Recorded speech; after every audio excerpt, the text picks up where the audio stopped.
Hello to the folks who are hopping on to join us today. We are going to give it just another minute or two and allow a few more people to enter the webinar, and then we'll get going.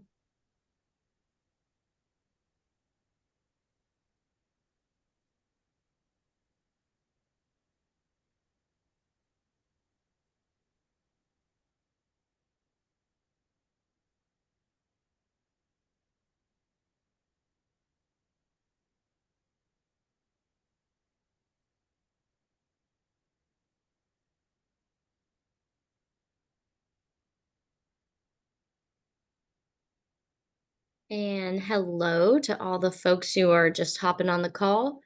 Let's give it just one more minute and then we will get started. Thanks for your patience.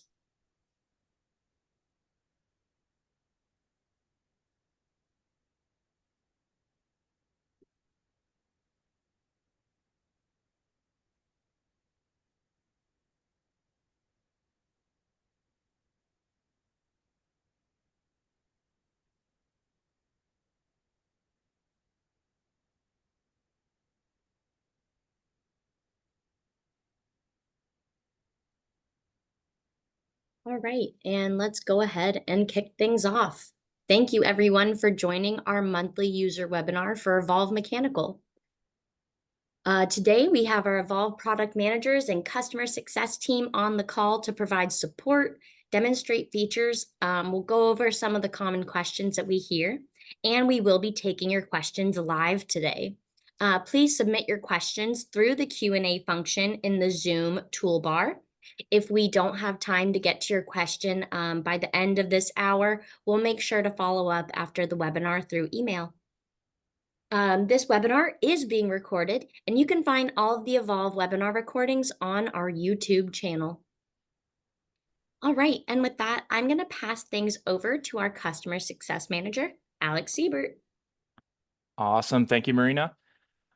Basically just kind of wanted to go over Evolve University and our weekly office hours. We would love to see everyone sign up for those. So for Evolve University, for those who don't know, that houses some awesome training content as well as help documents for every tool within the Evolve ribbon.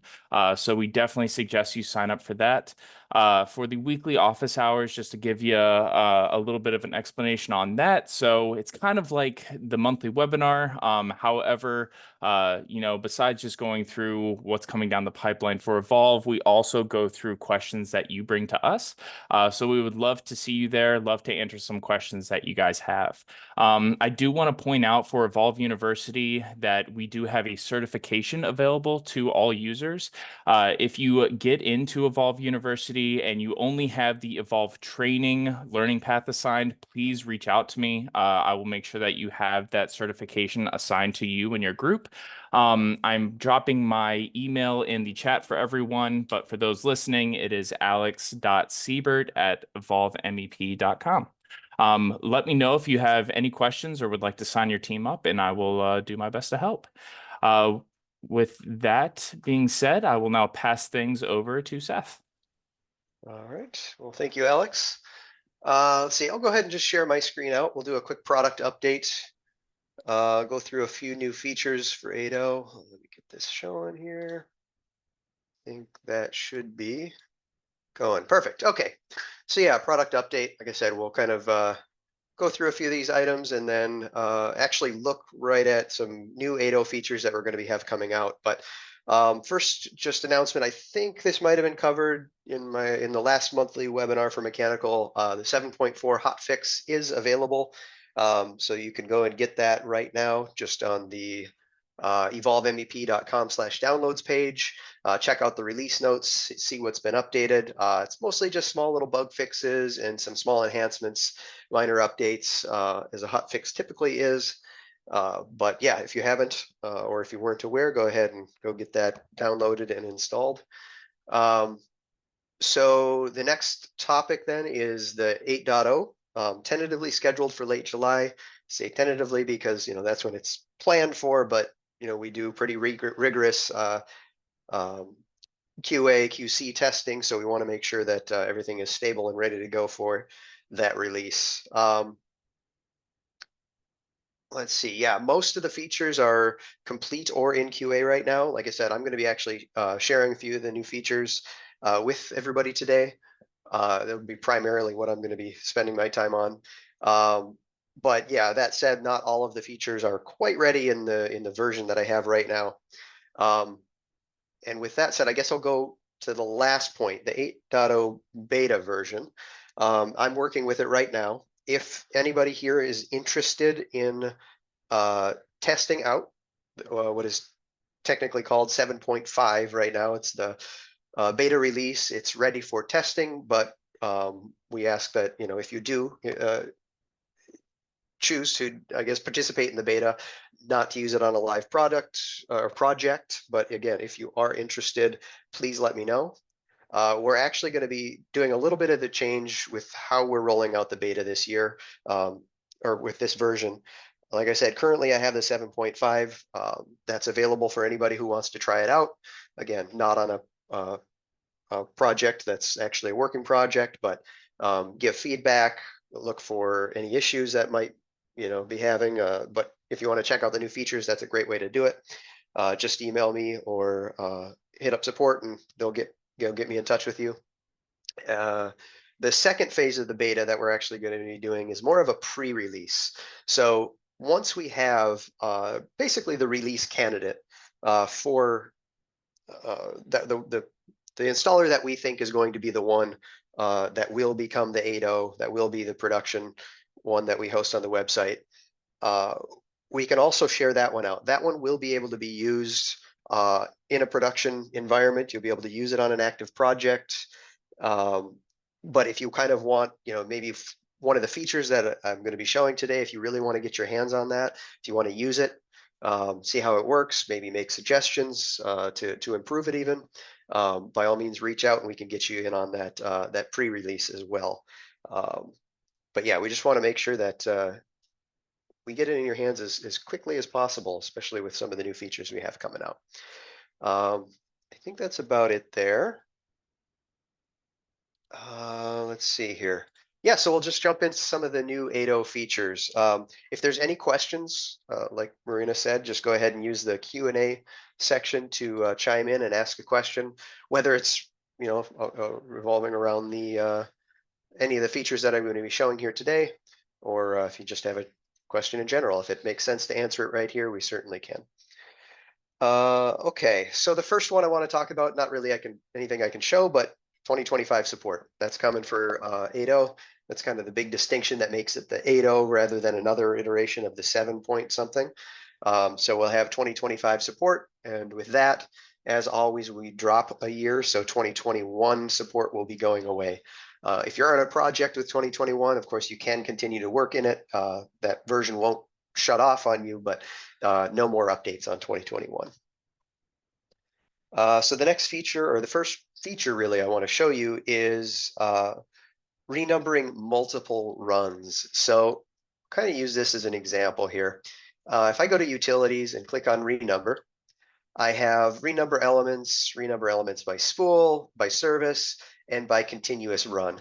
So this one has been here for a while, but you'll notice when I click on renumber elements by continuous run, we actually get a new checkbox down here. This one's a brand new one. Select multiple continuous runs. So without that, it's just select the first part in the run, select the last piece that you want to renumber in the run, and it's going to go ahead and add those numbers in the order, basically from start to finish in the order that I selected it. With the new one, just do a quick undo. It's probably almost self-explanatory, but renumber elements by continuous run, select multiple continuous runs, and click OK.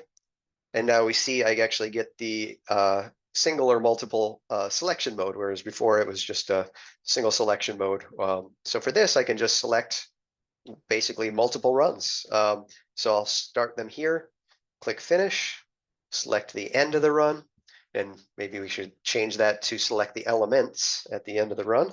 But basically just select a couple elements towards the end of the run. And once I click Finish, it will renumber those two runs as if they were selected individually.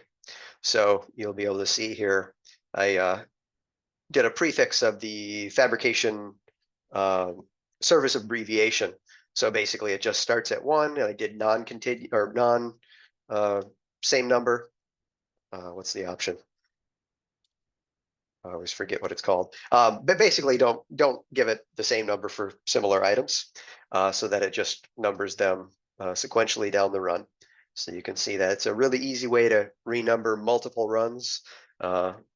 This is especially handy, I think, and I think it was initially developed for conduit runs, but also can be very helpful on the mechanical side. Let me see what's the next one here. Yes, prompt for name on each spool definition. So this one is also nice for flexibility. If I come into Evolve, I'll just do define spool. So you can see here I have what I like to do for spooling is really handy. You can actually create, use custom parameters to specify your spool name. So in this case, fabrication abbreviation, service abbreviation is a really good one, and maybe just 001. That one may be already taken. Let me just start at 5.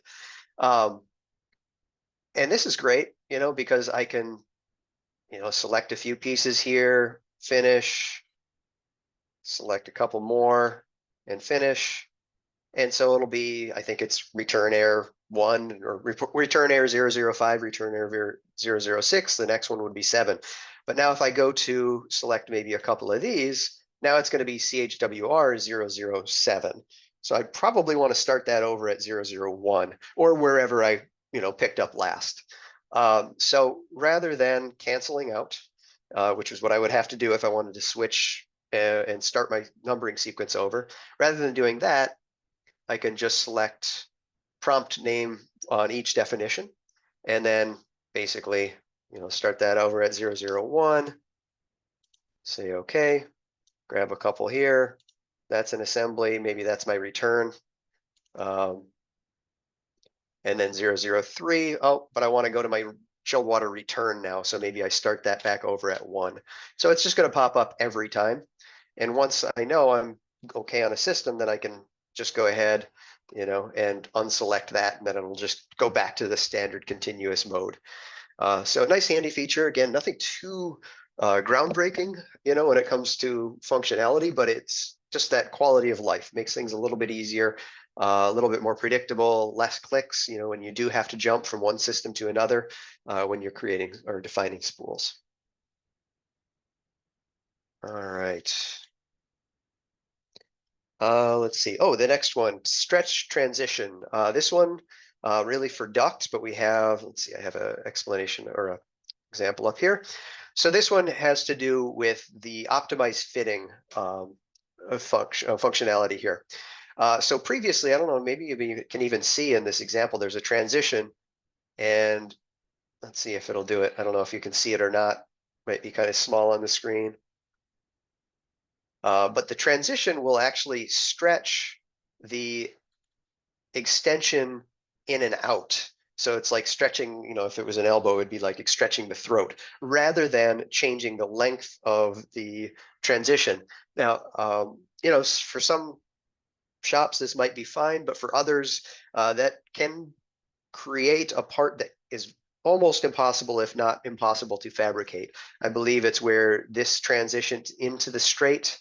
It creates a situation where some machines can't handle the seam, and it's just, sometimes like just for airflow, it's a little bit more abrupt. If you can get a longer angle on there, the airflow is a little bit smoother. So there's a few different reasons where you would actually want to stretch the transition rather than the extension in and out.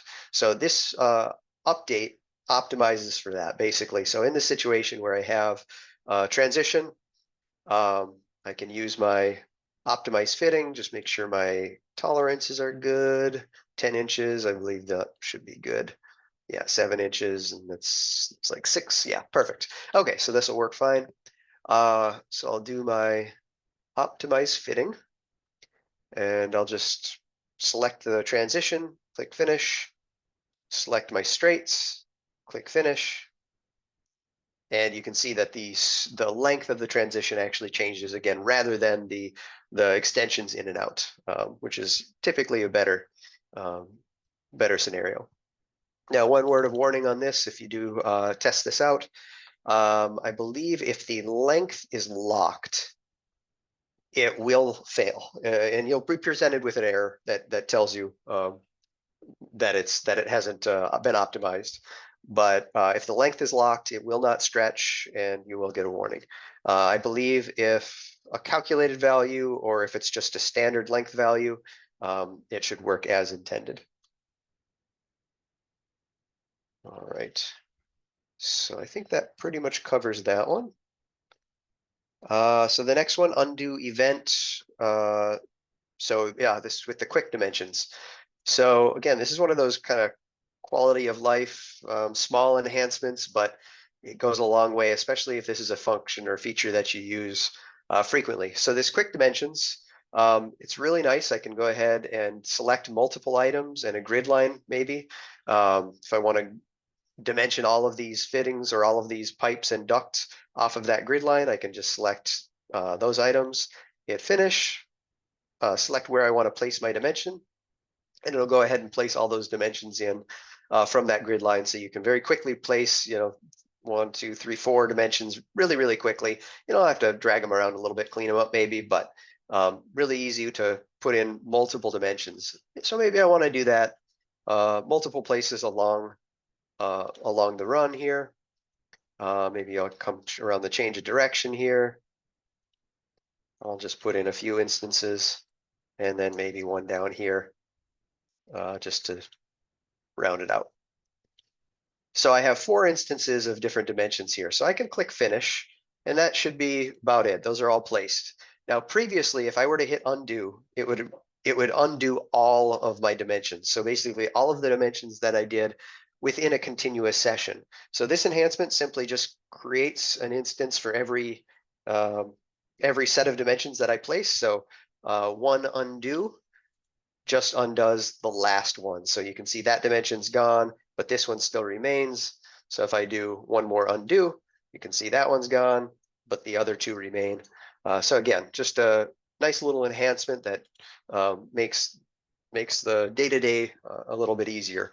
It's typically, if you're dimensioning in a session, you're not going to want to delete all of them or undo all of them if you just made a mistake on one. So that's, like I said,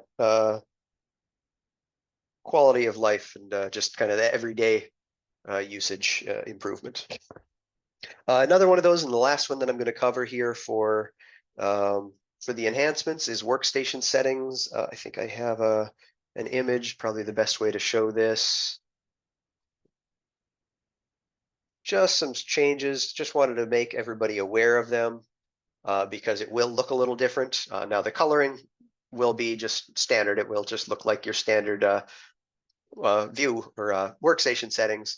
But this is just highlighting some of the differences. PowerShell settings, taking it from radio buttons down to drop down, changing some of the selection prompt enhancements, like where it's laid out, just a little bit cleaner, a little bit more intuitive. And it just, like I said, it just cleans up the user interface a little bit, make it a little bit simpler to use. So again, nothing huge on that one, but yeah, just wanted to kind of make everybody aware of that, just because it will be changing. So next time you launch the software after you install 8.0 or 7.5, if you want to test out the beta, just be aware that that will be a change. So I think that should pretty much wrap it up. I'll have in the next webinar next month, I'll be covering the rest of the big features that I didn't get to cover today. These are just the ones that are ready for testing today. Again, if you are interested in participating in the beta, please reach out. I know some of you in here might already be on that list. I'll be sending out an email with the beta installer. Just got a new one today, along with a few test scenarios, basically examples and a test project for you to test out and try these new features in a safe environment, where you're not, again, in your project to where things could get messed up. But yeah, that's all I have. So if there's any questions, I'll take them now. Give maybe 10 seconds here. Can always circle back. But otherwise, I'll pass things over to Lucas. He's going to show us some new hangers. All right, thanks, Seth. Yep. Let me share my screen here. So I got quite a bit I want to go over. So where to begin? We'll jump into the hangers. So this release, if you've been following along on office hours, I've showed these off a little bit. I'm going to dive into them a little bit more today. And hopefully get some feedback from you guys. If not, it's fine too. All right, so I've loaded up the new hangers into the family browser, so you can see them here under the hanger category. Card view too, you'll see them there with some new images. Hovering over them, we get some new images as well. They do have some of them do have a new subcategory to them. I believe I think what I call it pipe hangers and duct hanger for the single duct hanger that we have in here. Let's take a look at the trapeze families first. We have two of those that we're going to be putting out. This first one, this back-to-back U-channel trapeze, this one was really neat. This was actually I think I had like 3 or 4 customers in the span of like 24 hours mention this type of hanger to me or another one of our PMs. And we were already kind of in the middle of making a new trapeze. So I've said, oh, you know what, let's toss this together. It shouldn't be too difficult. Doing some research, I actually found Anvil, who I'd been using as a baseline for some of the pipe hangers. They actually make an assembly that works like this. They're using washers here. Talking with a handful of customers, we found that those washers get a little expensive. So the assembly we made actually has pieces of scrap pipe that get welded in between. The idea behind this, guys, that it's meant for heavy duty pipe or equipment. So let me pull that family up really quick so we can take a closer look at it. I'll just give it some elevation here. And we'll go to, boy, did I put that too high? I might have. When did I put that? Let's see. 8 feet for level 1. Oh, it's just sitting over here. Okay. We'll give it some 12s. All right, let's get some rod in there. So you see it's working like our typical hangers, right? The rod is automatically adjusting based on your elevation and the attachment points. This will work with our auto placement tool as well as the next hanger I show off. You can add a center rod to it. One thing you'll notice that unlike our strut trapeze families, a good chunk of the parameters used to configure this thing are actually set up as type parameters. We talked to a couple different customers about this, and the consensus that we got back was that this sort of hanger probably wouldn't be something you're changing on the fly, that you're going to have a type A that is what it is in terms of size, placement, and hardware. Speaking of which, you'll notice under hardware sizes, we have expanded the number of options. This is going to be true for all of the hangers I show you today. Previously, we were limited to 3/8, 1/2 inch, 1/4 and 3/8. We've expanded this to 1.5 inch. So especially for you mechanical guys, hanging up some more heavy duty stuff than electrical, you'll now be able to select some heavier duty hardware for these families. So that's definitely a nice change, I think. Before I dive into the other parameters, I'll just take a quick zoom in on this thing. Which you can see here is it is similar to that U-channel assembly from Anvil, but as I said, it has a pipe in between there. Again, the consensus we got was that it's on jobs, there's plenty of scrap pipe hanging around. So why buy a square washer when we can just slot it in there and weld it together? So on that note, you do have to identify what that pipe size is. I don't know what material you might be using there, so what the OD might be. So that's kind of this dimension right here, this outside diameter, that is going to decide how the gap between the two U-channels. So that's kind of a critical dimension that I'm putting on the end user to select here. You can choose the size of the steel you're using, both the leg heights, the thickness, and the widths. And then as we go down here, there's some new features that I've put into play here. That's this ancillaries group. Before I look at that, I want to look at an older hanger of ours. This is our old, our existing 2-tier trapeze hanger. When we tab select hardware in this family, you'll notice that the evolved description is grayed out. This is something that we hard code into the family. I wanted to move away from this to give you guys a little bit more flexibility in what you are naming, calling individual.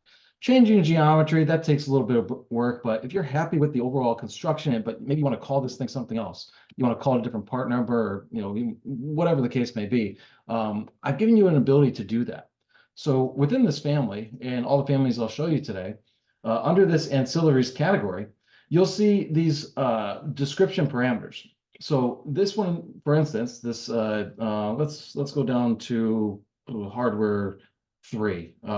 Let's say we wanted to call that flat washer instead, right? Actually, before I do that, let's just proof of concept this. Let's grab that washer that's there. You'll see that we have a new parameter called the vault part type, and that's being concatenated via a parameter sync rule, which I'll show, into our vault description. Notice it's no longer grayed out, and instead it's being automatically generated. Automatically generated by that parameter sync rule. So right now it has a fender washer to it.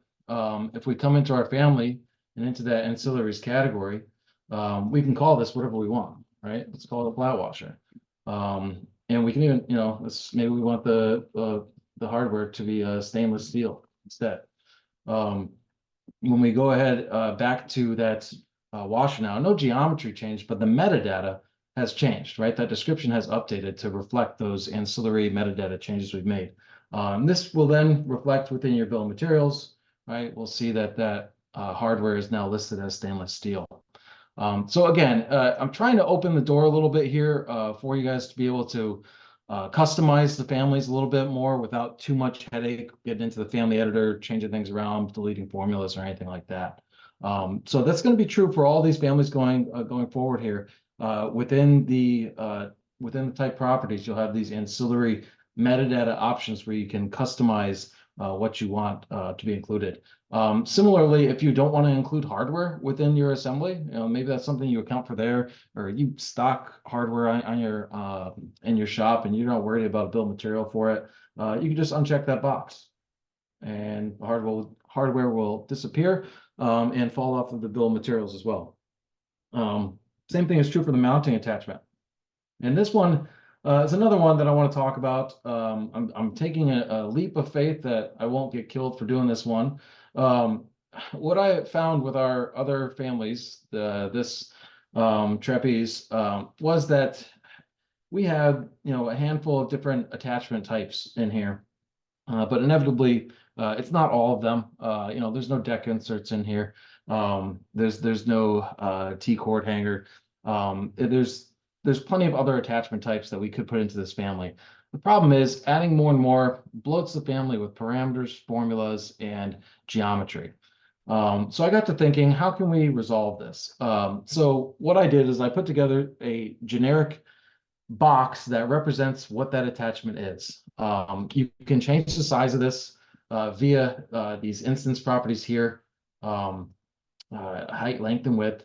And again, you have this ancillary metadata information that you can type in here, call it whatever you want. Let's call this a deck insert. And our bill of material should update to reflect that right here. So a bit of a change from what we had. I know that may seem like I'm taking something away. My hope is that the flexibility that this provides is an adequate replacement. That the geometry itself isn't really, the image isn't as important as, hey, taking up the right amount of space and documenting what's actually going to be used. So that's the long and short of it for this particular family. Let's take a look at the other trapeze before I get into the pipe hangers. So you'll see I've modeled some ductwork here. We have basically I've made this new 1 and 2 tier metal stock trapeze family. It's a simplified version of our strut family, of our strut hanger. Let's go take a look at it really quick, and then we'll put it to task. You'll notice the instance properties, again, very similar to the family we were just looking at, that back-to-back U-channel trapeze. The type properties are going to be where we do our configuring of what this thing is. We have a lot of options available to us. We can customize the individual tiers, both with regards to the lengths of the steel themselves and their thickness, including having a custom thickness available. There's some standard ones in there, but if you want to just uncheck that, come in here and type in whatever you want. Maybe you want 5/8, I don't know, need some heavy duty stuff, sure, go for it. Tier 2 can be customized separately as well.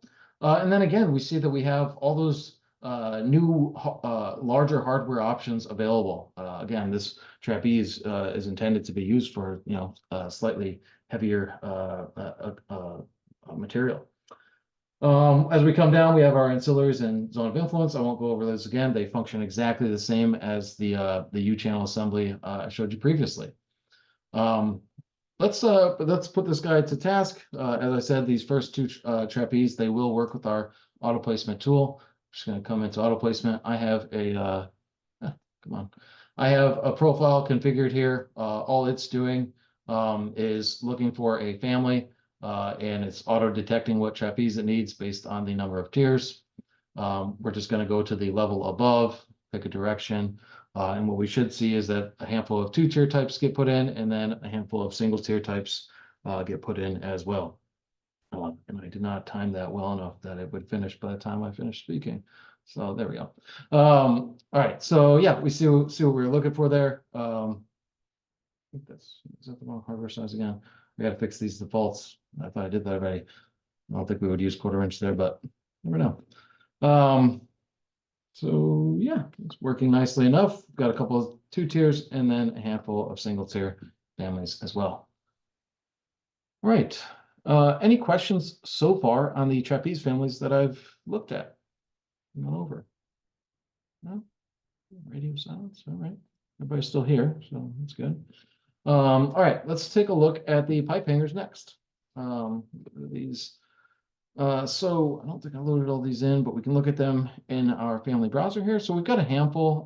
Why don't I go ahead and add in subcategory, and let's go ahead and change this to pipe hangers only. Let's go there. There we go. All right, there's our pipe hangers. So we have a 1-rod roller hanger, a 2-rod roller hanger, a clevis hanger, a J hanger, and a swivel ring hanger. These are all based on Anvil product data, but they should be pretty similar to any other manufacturer, I would hope. That product data will be available with the installer, as we like to include with each build. But let's take a look into each one of these. Let's start with the clevis hanger. I like that one. They all operate very similarly, so I don't think we need to go through each one. But I'll go through some of the finer details of these pipe hangers. The first thing that I will say, I know this is a bit of a bummer. We haven't built out the hanger auto placement to account for single hangers like this for mechanical just yet. That will be coming in 8.2. So to that end, you won't be able to use the auto placement tool for these with 8.0, but you still will be able to manually place them. And we are putting out a new feature with 8.0 that will allow you to have the rod attachments automatically update to where they should be. So what you could do is place these, where the hanger part actually needs to be, and then hit that tool. I don't think that's out yet. You'll see it in hopefully a future video, hopefully a future webinar. But then you'll be able to click a button that'll take the rods and automatically update them and adjust them all. So it's not ideal, but I wanted to get these in your hands for this release, as these families are in a workable state, at least for manual placement. And then if there's any feedback, we can make some changes before 8.2. And then with 8.2, the auto placement functionality will have caught up, so that there will be a new tab in the profile selection here for single hangers, just like electrical has. Let's dive into this family itself. The first thing I want to look at is the nominal diameter here. You'll notice that when I hovered over this, a list became available to me. What this is showing is the supported sizes. So within this family, there's a bunch of parameters going on to change the size of the geometry of the clevis based on what nominal diameter you select. These are the sizes that are supported for the product data that I built this off of. So that's just something to be aware of there. Mounting height, that's just, you know, getting us to that top location. Hardware size, this is going to be an instance thing. It's all based on, you know, what size hanger you're actually putting in here. There is a recommended hardware size that I've put in. This is again pulled from that product data. It doesn't do anything other than provide some textual information here.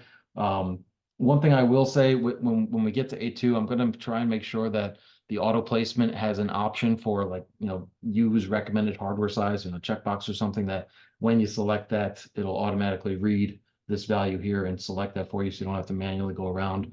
But you'll still be able to override or manually select if you wish. As we go down, we have that same mounting attachment, that generic information here that we can customize on individual basis. And then the type properties, we've got some similar to those last hangers, that ancillary information that we can fill out to customize our bill of materials as needed. Zone of influence. I didn't go over this before. This has been changed a little bit. Before, it was a single size that you would put in, and that clearance that's here, this purple, would expand equally up and down. You'll notice something new that I've added here is the option to adjust the top and bottom individually. So let's say that the top, for whatever reason, needed to be slightly larger, 3 times the size of the bottom. You can do that to buy yourself that extra space if necessary. So it's a nice quality of life change, I think, there. You can altogether disable that as well. I didn't touch on this either. Those other hangers, they all do support layout points as well. That's what this little circle here is. But if you're not using layout points, by all means, uncheck that box, and they will disappear and no longer be in your way. Let's see. I'm going to touch on Evolve feature at the end. One thing you'll notice in the pipe and duct hanger, that the pipe hangers and the duct hanger that I'll show, is this assembly description part. Let me rewind a little bit. When we look at this family, we see that there is a description being populated. It's this 1/2-inch clevis hanger. That's being done through a new parameter sync rule that will be included with the build. It's going to be this pipe and duct single hanger assemblies script that's here. It's a very lengthy script, but basically it's looking for any of these new pipe hangers and then putting together a description. The default one is going to take size, the type that it is, and then just add assembly to it. However, if you want to add more information to that description, that's what these options are going to be for. So if you were to add all 3 of these, that description is going to get very long, but very informative as well. So we can come in here and say, you know, now it's going to tell us that, you know, what the material is of that clevis, what the materials of the hardware, what type of attachment type we're using, all that information. So again, just trying to give you some more freedom to customize the information that you would extract from these families for your bill of materials, for your tags, etc. So yeah, you can really, you know, dial this into what you want it to be. So that really, you know, you see that changed again. Now it's just going to be showing the hardware at the end there. So something neat, I think. Hopefully will take off. We might extend that to some other families as well in the future if we get some good feedback there. I think that's it for all the kind of specific things to the pipe hangers. I'll pull up each one of these just so you can see them really quick. But one last thing I want to touch on, this evolve feature parameter. This is new. In the past, in order for families to become available within the drop-down menu within the hanger placement tool, they had to meet certain rigorous restrictions, requirements. They had to be named a certain way. They had to have a certain version to them, a bunch of other stuff. This made it a little bit of a pain for people to use third-party hangers. It was a little restrictive. So we wanted to open that up a little bit. So now, if you want to use a hanger that's built appropriately to work with our placement tool, and we're going to touch on that in a little bit, all you need to do is add a parameter. Does not need to be the shared one, but there's a new shared parameter called evolve feature. But you just need to have any parameter named evolve feature with text and have it say the appropriate value here. For the single placement tool coming in 8.2, it needs to say single hanger. For the trapeze that I deleted, I think. Where'd it go? Let's see. Let's grab that guy again. It's going to need to say trapeze. You see that here, trapeze, hangers, or supports. That information will be in the release notes, but I think that's pretty neat. It's going to be what's makes it easier for me to release content that works with our tools in the future. There are quite a few hangers I have in my backlog that I want to build, and I won't need to go to dev to have them update certain things. They'll just be able to punch in that value, and they'll just kind of show up in the drop down list. And similarly for your own hangers, if you have them built in-house, all you'll need to do is build them appropriately and add that feature, add that value. Now, I said something key there. Before I do that though, let's take a look at these other hangers. So we have a roller hanger. Let's see, what am I doing for time? Get to my notes, good. Okay, we have a roller hanger here, a single rod roller hanger, a 2-rod roller hanger, a little bit more heavy duty. We did the clevis. There's a J hanger as well, and swivel ring band hanger. Now you can update that name. Oh, you know what I didn't show actually, which I will show. So I talked about the automatic description that gets generated here. Let's say that I didn't want to call this a J hanger. I wanted to call it a pipe hanger. If I change the hanger attachment description, it's not only going to change the description of that attachment, it's also going to update the description of the assembly itself. So this now says pipe hanger. The whole assembly now also says pipe hanger assembly. So really, like I said, we can really come in there and through these parameters, customize the metadata that we're extracting from these families for our bill of materials. Okay, so that's all the different pipe hangers coming. I have a bunch more that I want to develop in the coming releases. I am also taking feedback. A big one that I keep hearing about, gripple hangers. That's on my drawing board for 8.2. I want to do, oh, I didn't show the, there's a, where is it? There's a duct hanger that we made as well. Maybe, yeah. Where are you? Okay, let's go like we're doing. Let's see, here we go. A saddle. This was a customer request on one call that I was on. There's another one that I want to do with the single rod that has a little hat there that might squeak its way into 8.0, but more likely 8.2. What else? Okay, I think that's it for all the different hangers. I said this a few times that the goal of that evolve feature parameter is not only for my own for our families to make their way easier into our builds that evolve feature, right? But for you guys as well, provided that the families are built appropriately. To that end, what does it mean for a hanger family to be built appropriately? Well, I decided to put together a template to make it easier for you to know what that means. So I'm going to go ahead and create a new family. Put this in my little Evolve folder here. I'm going to open this up. Within this family, we have the bare essentials to build a trapeze hanger that works with the Evolve hanger placement tool and the Evolve point manager tool. What do I mean by that? Let's take a look at the parameters first. So at the top here, we have some parameters under hanger placement. You'll notice it says required for Evolve hanger placement compatibility. And then on the little tooltip here, you know, it's the parameters in this section are required for compatibility. Evolve writes to these parameters. The parameter name should not be changed. The code is looking for these parameters. It needs to find these in order to write values to them to work with the tool. So these have to be there for these things to work. If you're not worried about trapeze rod center, you don't have to have it. If you don't have a tier 2, you don't have to have it. But if you do have additional tiers, you need to have a, in order for the tiers to find the right elevation, you need to have a parameter for each tier called T2 offset height, T3 offset height, etc. In 8.2, I will be adding support for 5 and 6 tier, so look for that soon as well. And then these hanger configuration ones, these aren't as essential, but they do make the family kind of just work parametrically appropriately. And then point manager, if you're using points, these parameters are essential for the points to actually work with the point manager tool.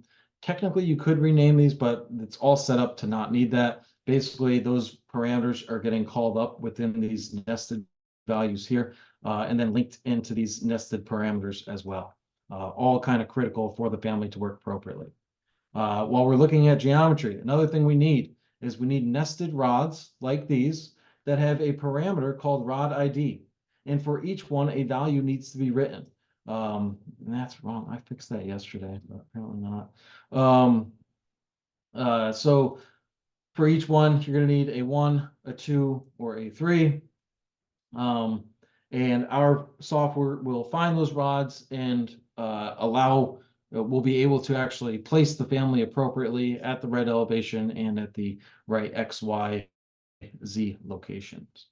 I think that's it for like the general requirements. What I've done here is basically made a skeleton of what a 2-tier trapeze family could look like. There's just some generic geometry in here. You could replace this with a piece of strut, steel, whatever, tube, whatever you want to use.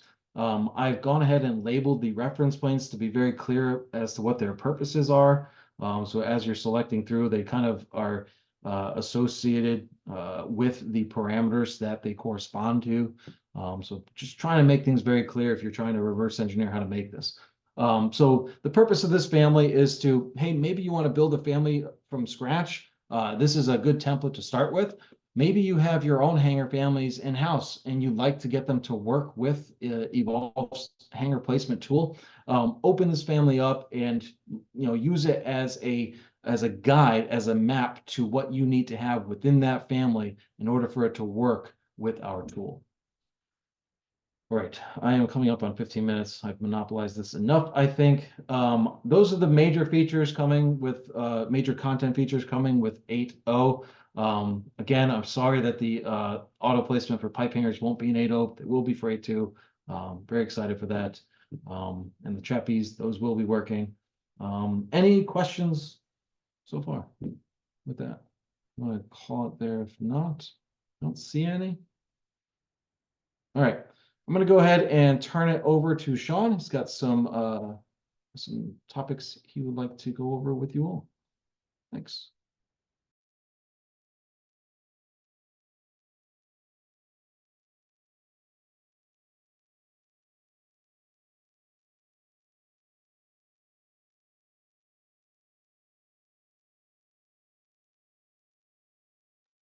Thank you so much, Lucas. And Sean, do you have something to share with us today? Yep, I'm going to be talking about the error when you're spooling that you get that you're outside your reference origin. So I know a lot of us have experienced this when we're just going through setting up our spool sheets like we do. So I'll just make a couple spools real quick right here. And then we'll create the sheets. And you'll notice while we're creating these sheets that even though it is making the sheet, it's not making all the views. It's not working correctly. So we're missing a couple of our views. We're missing our plan views and all of our section views. And then if we go into Prefab Manager and we try to recreate these sheets, we will get the error that the input point lies outside Revit design limits parameter name origin. So what this is we're allowed to have elements within 10 miles of the origin. And when there is one piece outside of that, it could be inside of a link folder or a link file or inside your model itself. We are not able to recreate these sheets. Revit itself will work perfectly. It's just when you start using different add-ins that we get this error.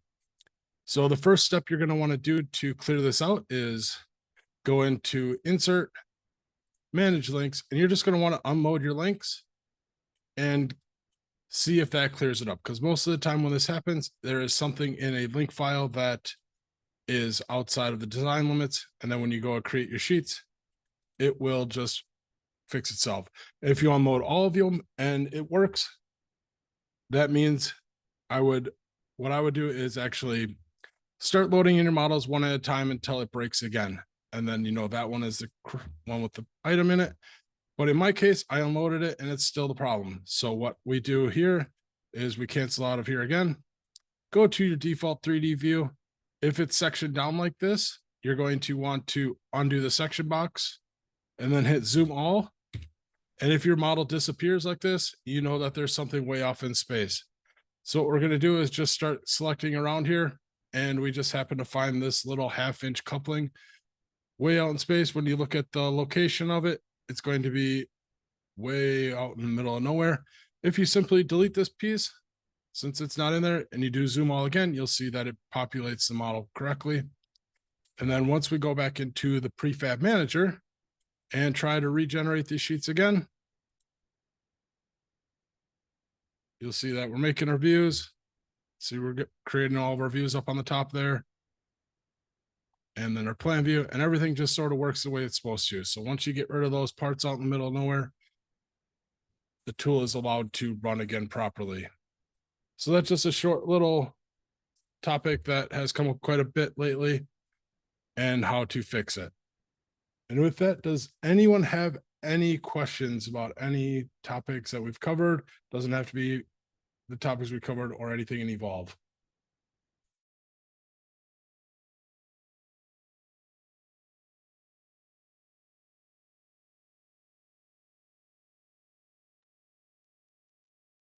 All right, great. Well, thank you so much, Sean, Lucas, Seth, and Alex. Really appreciate all of you presenting today to our audience. I hope that you found the information valuable.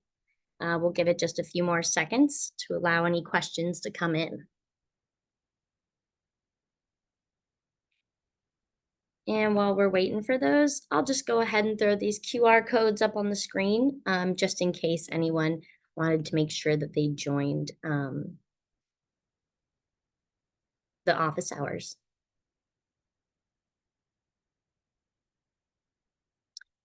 There's a question here from Dan that says trapeze error on startup.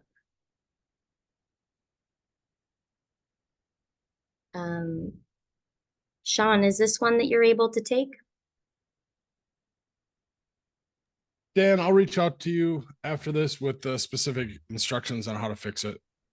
It has to do with the part encoder and then the data table either being deleted or turned off. But I'll send you an email after this. Great, thanks, Sean.